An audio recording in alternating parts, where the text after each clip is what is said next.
Party তথা NDA সরকারের প্রথম ক্যাবিনেটের পক্ষ থেকে আন্তরিক ধন্যবাদ এবং অভিনন্দন জানাই। আমরা যে গুরুদায়িত্ব নিয়েছি, চলার পথে সংবিধানের চতুর্থ স্তম্ভ মিডিয়ার একটি গুরুত্বপূর্ণ ভূমিকা রয়েছে। আপনাদের পরামর্শ এবং সহযোগিতা ভারতীয় জনতা পার্টি পরিচালিত ক্যাবিনেট আন্তরিকতার সঙ্গে আশা করে। আমরা আজকে প্রথম ক্যাবিনেটের মিটিং করেছি। আমার সাথে মন্ত্রিসভায় যারা যোগদান করেছিলেন 5 জন আমার অত্যন্ত গুরুত্বপূর্ণ সতীর্থ, সম্মানীয় দিলীপ ঘোষ মহোদয়, সম্মানীয় অগ্নিমিত্রা পাল, সম্মানীয় অশোক কীর্তনিয়া, সম্মানীয় ক্ষুদিরাম টুডু, সম্মানীয় নিশীথ প্রামাণিক, তারা আজকের এই ক্যাবিনেটে গুরুত্বপূর্ণ ক্যাবিনেটে অংশগ্রহণ করেছেন। এর বাইরেও মুখ্য সচিবের নিয়ন্ত্রণে সরকারি আধিকারিকরা এবং মুখ্যমন্ত্রীর দপ্তরের উপদেষ্টা সহ অন্যান্যরা ক্যাবিনেটে আমাদের সহযোগিতা করেছেন। আমি গোটা রাজ্যের মানুষকে ডক্টর শ্যামাপ্রসাদ মুখার্জির এই পশ্চিমবঙ্গ ভূমি আপনারা যে গুরুদায়িত্ব আমাদের কাঁধে তুলে দিয়েছেন, মাননীয় প্রধানমন্ত্রী নরেন্দ্র মোদীজির মার্গদর্শনে এই ক্যাবিনেট সুশাসন, সুরক্ষা এবং ডবল ইঞ্জিন সরকারের যে চলার পথ রয়েছে, যা অন্যান্য 20টি রাজ্যে চলছে, সেই পথে অগ্রসর হবে। এটা আমি পশ্চিমবঙ্গের দলমত নির্বিশেষে, বর্ণ ধর্ম নির্বিশেষে বাংলার জনগণকে আশ্বস্ত করতে চাই। এই মন্ত্রিসভা, এই সরকার for the party, by the party, of the party ব্যবস্থা তুলে দিয়ে সংবিধান প্রণেতা প্রাতঃস্মরণীয় ডক্টর বাবা সাহেব আম্বেদকরের সংবিধানের প্রধান যে ভাষা for the people, by the people, of the people ভিত্তিতে চলবে। এবারে কাজের কথায় আসি। আজকে আমরা ক্যাবিনেটে, প্রথম ক্যাবিনেটে 6টা সিদ্ধান্ত নিয়েছি। প্রথম, পশ্চিমবাংলার গণতন্ত্রের যে মহোৎসব হলো, দীর্ঘদিন বাদে মৃত্যুহীন, ভয়মুক্ত, অবাধ নির্বাচন গোটা ভারতবর্ষ কেন, গোটা পৃথিবীর মানুষ দেখল। তাই একটা প্রদেশের নির্বাচন নিয়ে আজকে বিশ্বের বিভিন্ন সংবাদ মাধ্যমে আলোচনা হচ্ছে। তাই আমরা প্রথমেই বাংলার জনগণ তথা 93% ভোট প্রদানকারী ভোটারদেরকে নতমস্তকে কৃতজ্ঞতা জানালাম। সাথে ভারতের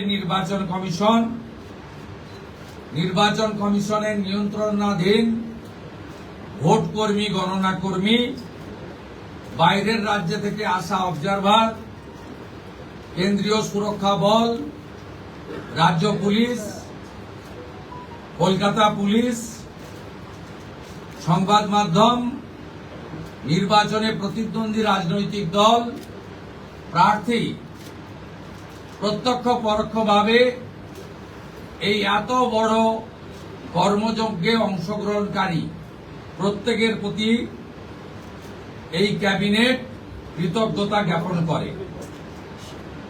দ্বিতীয়, আমরা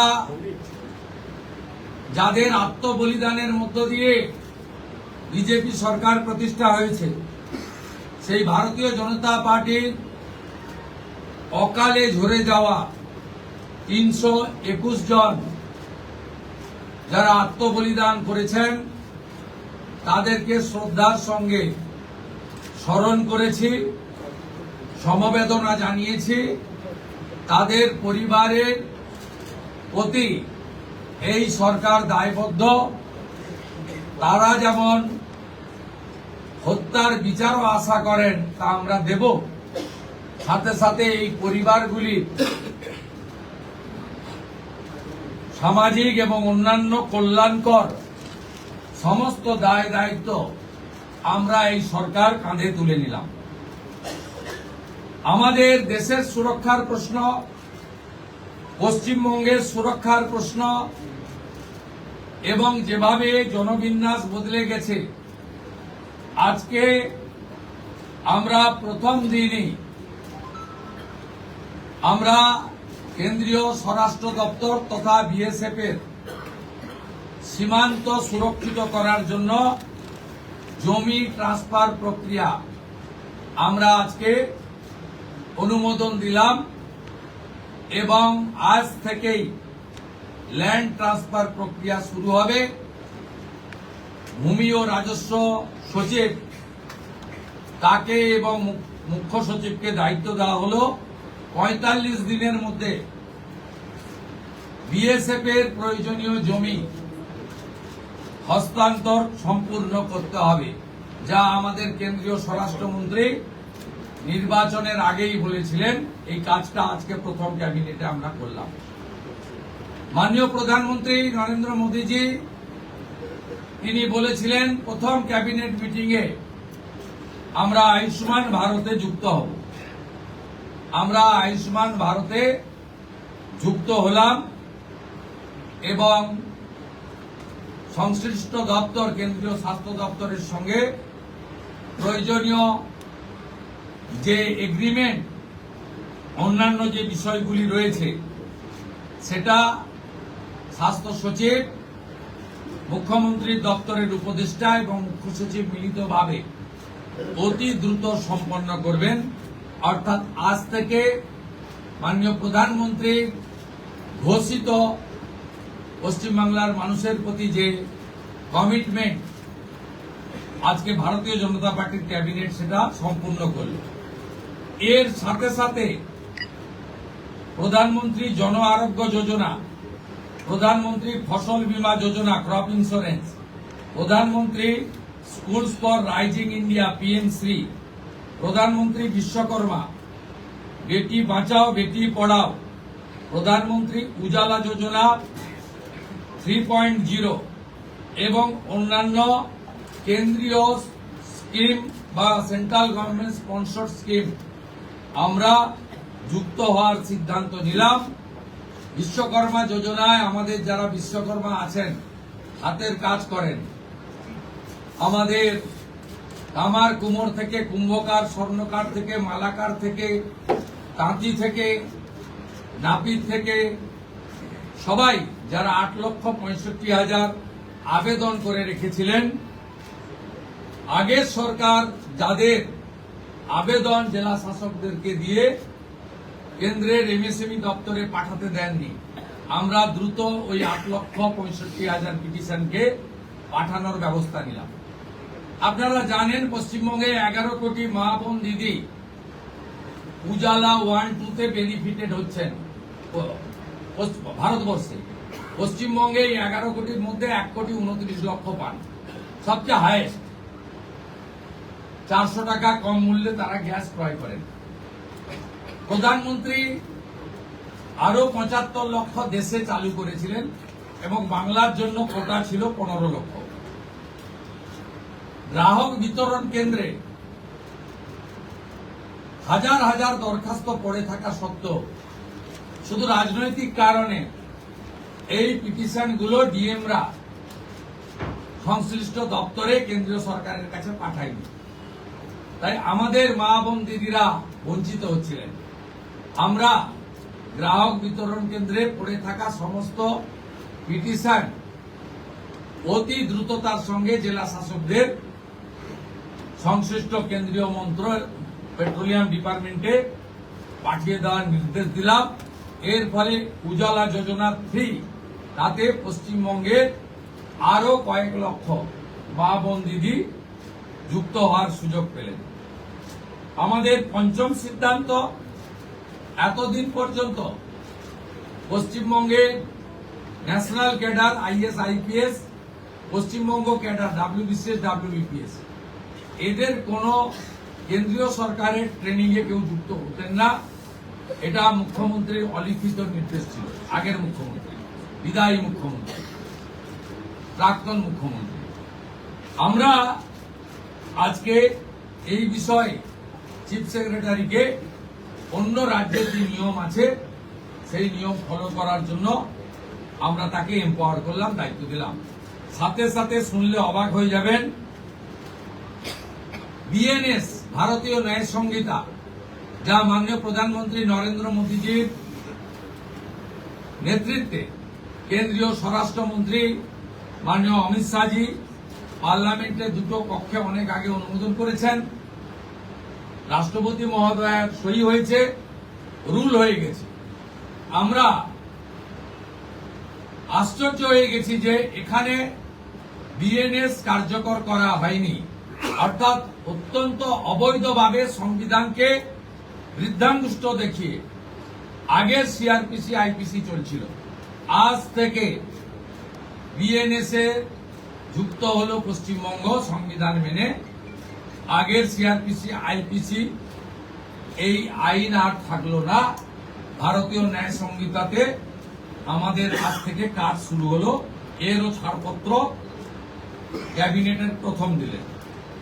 ষষ্ঠ সিদ্ধান্ত, মাননীয় স্বরাষ্ট্র ও সমবায় মন্ত্রী অমিত শাহজি নির্বাচন প্রচারে রায়দিঘি থেকে বলেছিলেন যে 2015 সালের পরে পশ্চিমবঙ্গে কোনো রিক্রুটমেন্ট হয়নি, তাই প্রচুর শিক্ষিত যুবক যুবতীর বয়স চলে গেছে। 5 বছর এক্সটেনশন, মানে আবেদনের বয়সের ঊর্ধ্বসীমা ক্যাবিনেট মঞ্জুর করলো। এটাও আজকে আমরা করলাম। আজকে এই ক্যাবিনেট সিদ্ধান্তগুলো আমরা নিয়েছি। আমাদের আরো বেশ কিছু কমিটমেন্ট রয়েছে, যেগুলো ইতিমধ্যে আপনারা জানেন। আমরা পরবর্তী সোমবার আবার একটি ক্যাবিনেট মিটিং করব।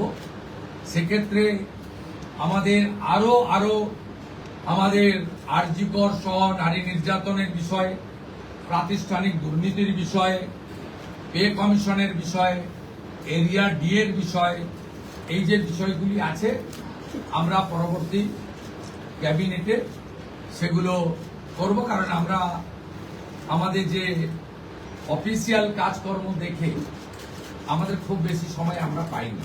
আজকে প্রথম কাজের দিন সরকার গঠন হওয়ার পরে আপাতত যে কাগজগুলো রেডি ছিল তার উপরে ক্যাবিনেট আমরা এই সিদ্ধান্তগুলো নিয়েছি, কার্যকর হবে। আপনাদের মধ্যে বাংলার গণদেবতা জনতা জনার্দনকে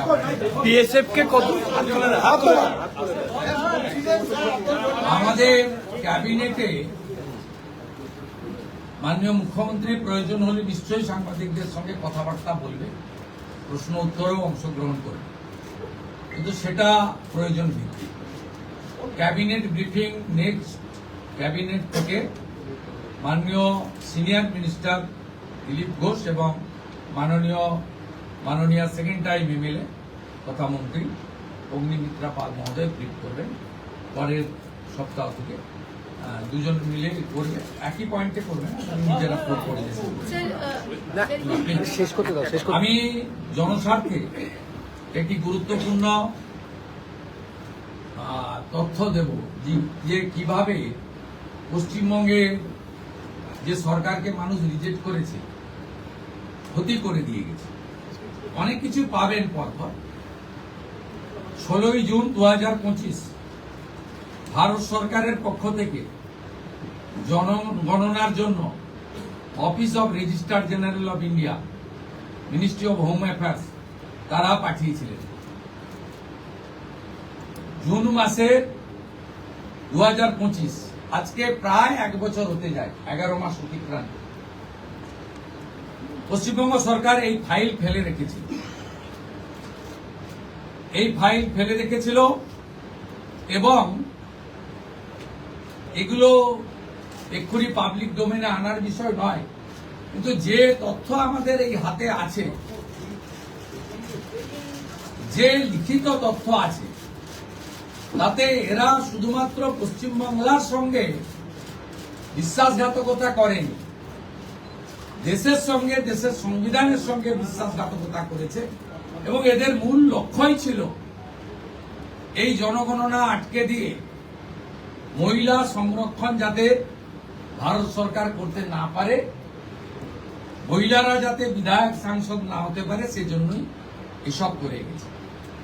আজকে আমরা এখনই জনগণনা সংক্রান্ত 16 June 2025 ministry of home affairs, office of registrar general India, তাদের পাঠানো সার্কুলারকে আমরা এখনই কার্যকর করলাম। এই মুহূর্ত থেকে জনগণনার কাজ, তার প্রক্রিয়া পশ্চিমবঙ্গ সরকার আজ থেকে, এই মুহূর্ত থেকে করলো। এটি প্রশাসনিক নির্দেশে হলো। সবচেয়ে বড় যে অভিযান ছিল আপনাদের দুর্নীতির বিরুদ্ধে, সবচেয়ে বড় অভিযান ছিল, সেটা নিয়ে কোনো সিদ্ধান্ত হলো বা কথা? আমি আপনাকে বলেছি, প্রাতিষ্ঠানিক দুর্নীতি, মহিলা নির্যাতন, পে কমিশন, এরিয়া ডিএ, এগুলো নিয়ে নেক্সট ক্যাবিনেটে গুরুত্ব সহকারে আমরা ক্যাবিনেটে আনবো। নেক্সট মানডে হবে। আমাদের কিছু পেপার ওয়ার্কের প্রয়োজন আছে। আমরা আগের মতো বাজেট হয়ে যাওয়ার পরে চন্দ্রিমা তুমি এটা বলে দাও, এভাবে সরকার চলতে পারে না।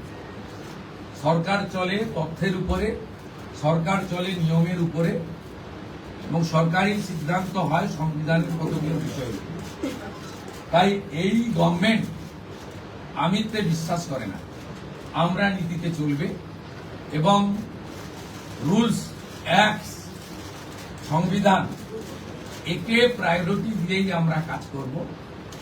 আমরা আশা করব এই সরকারের কোনো সিদ্ধান্ত নিয়ে, আপনারা তো বটেই, আমরা বেঁচে থাকা কিছু 2-4-5% যারা সমালোচক, সেই সমালোচকরাও কোনো সমালোচনা করতে পারবেন না, এই রকম সুযোগ এই সরকার দেবেন।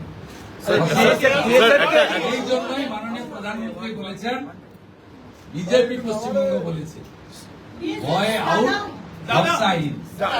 ব্যবসাটা আমাদের উপরে রাখুন, আমরা ঠিক পথে চলব। একটা কথা বিএসএফ কে কতটা জমি দিচ্ছে? বিএসএফ কে কতটা জমি দিচ্ছে? একটা বাংলা দেন, তারপরে দুটো হিন্দি যাই। আচ্ছা, বিএসএফ কে কতটা জমি? বিএসএফ কে কতটা? মাননীয় মুখ্যমন্ত্রী, আগের প্রশ্ন তো প্রশ্ন করতে হবে। অনারেবল সিএম, বিএসএফ কে কতটা জমি দিচ্ছে? বিএসএফ কে কতটা জমি? বিএসএফ যতটা জমি চেয়েছে ততটাই দেওয়া হবে। হ্যাঁ, এবং ইতিমধ্যে ল্যান্ড ডিপার্টমেন্ট কাজ এগিয়ে রেখেছে। আগের সরকারের অনিচ্ছাতে বিশেষ ভোটারদের বাঁচানোর জন্য,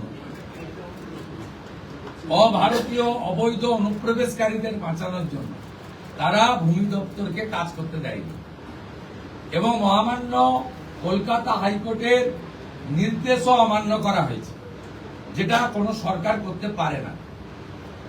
আমরা ল্যান্ড ডিপার্টমেন্টকে আজ থেকেই রেডি থাকা জমি হস্তান্তর করতে শুরু করেছি।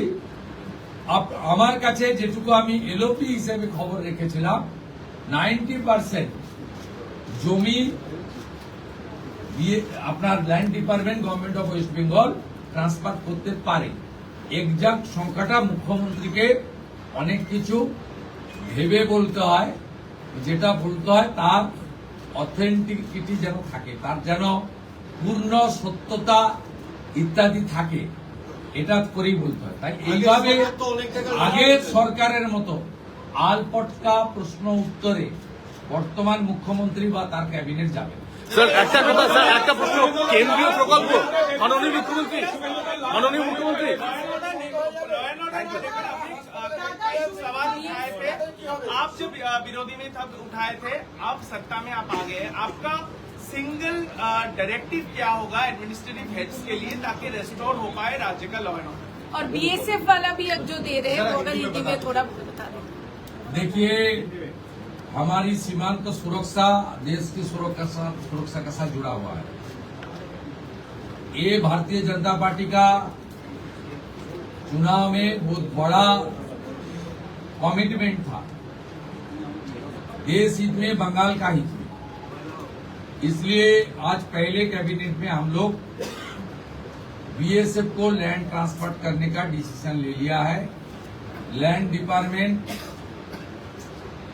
जो लैंड उनका पास है, उन्होंने लैंड डिपार्टमेंट ने बहुत सारा एक्सरसाइज भी करके रखा है। वो लैंड ट्रांसफर आज से शुरू होगा और पूरा के पूरा लैंड माननीय गृह मंत्री जी ने जिस तरीके से बताया था, ऑनरेबल प्राइम मिनिस्टर ने जिस तरीके से उनका गाइडेंस हम लोग को मिला, उनका इंस्ट्रक्शन मिला, पहले कैबिनेट ये आने वाला 45 डेज के अंदर पूरा के पूरा जमीन एमएचए को ट्रांसफर करेगा, बीएसएफ फेंसिंग पूरा कर देगा और इलीगल इन्फिल्ट्रेटर्स का जो हमारी प्रॉब्लम चल रहा है ये भी कुछ दिन के अंदर रिजॉल्व हो जाएगा। ये डिसीजन कैबिनेट ने लिया है।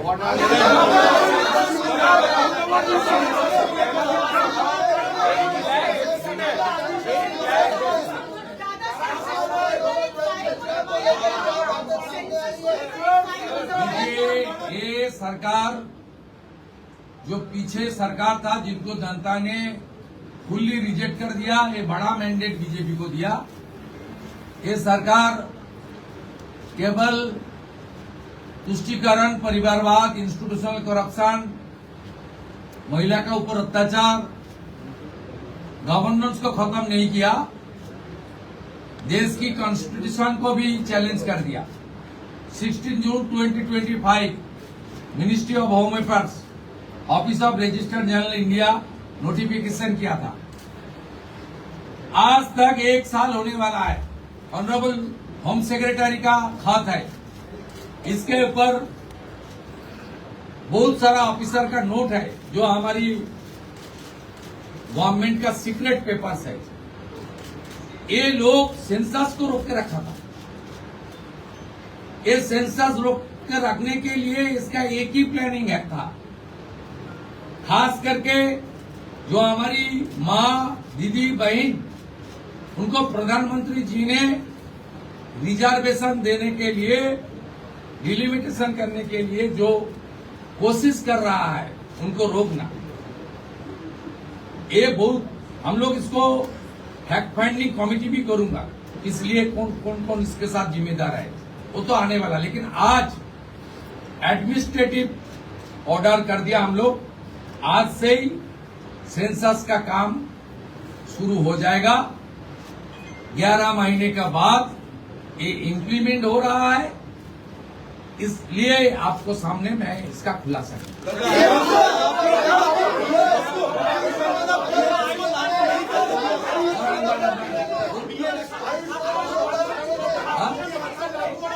आयुष्मान भारत योजना के आज से लागू हो रहा है। ऑनरेबल प्राइम मिनिस्टर साहब का कमिटमेंट था, बीजेपी का मैनिफेस्टो में था। आयुष्मान भारत कैबिनेट ने मंजूरी दे दिया है। बाकी हेल्थ डिपार्टमेंट, सेंट्रल गवर्नमेंट का हेल्थ डिपार्टमेंट के साथ एग्रीमेंट और दूसरे की जो प्रक्रिया करना चाहिए वो प्रक्रिया आज से शुरू हो जाएगी।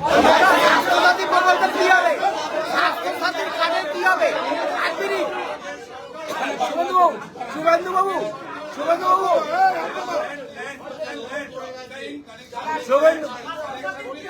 স্বাস্থ্যসাথীর কি হবে? হ্যাঁ, কোন চালু থাকা সামাজিক প্রকল্প বন্ধ হচ্ছে না। কোন সামাজিক চালু থাকা প্রকল্প, এটা আমরা আমাদের কর্মসূচি মানে প্রচারকালীনও বলেছি। কোন চালু থাকা সামাজিক প্রকল্প সে 30 বছর আগের হতে পারে, 10 বছর আগের হতে পারে, কোন সামাজিক প্রকল্প আমরা বন্ধ করছি না। আমরা পেপারলেস অফিসও করব। আমরা সমস্ত পোর্টালগুলোকে আপডেটও করব এবং সমস্ত বেনিফিশিয়ারি ডিবিটির মাধ্যমে, যেটা নরেন্দ্র মোদীজির নেতৃত্বে দেশের সরকার করেছে, ডাইরেক্ট বেনিফিট ট্রান্সফারের মাধ্যমে হবে এবং সবটাই স্বচ্ছতার সঙ্গে হবে। আপনার প্রশ্নের উত্তরে আমি পরিষ্কার বলে দিই, যে স্কিমটার কথা আপনি বলেছেন, আমি শুধু ওই স্কিমটা নয়, চালু থাকা কোনো সামাজিক কল্যাণকর কর্মসূচি বন্ধ এই সরকার করছে না, কিন্তু ট্রান্সপারেন্ট স্বচ্ছতার সঙ্গে সেগুলো হবে। কোনো মৃত ব্যক্তি তিনি কোনো সামাজিক প্রকল্পের সুযোগ পেতে পারেন না, আপনিও বলবেন না পাওয়া উচিত না।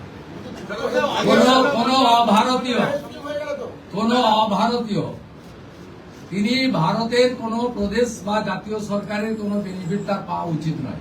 অর্থাৎ আমার প্রশ্নে, আপনার প্রশ্নের মধ্যে আমার সব উত্তর আছে।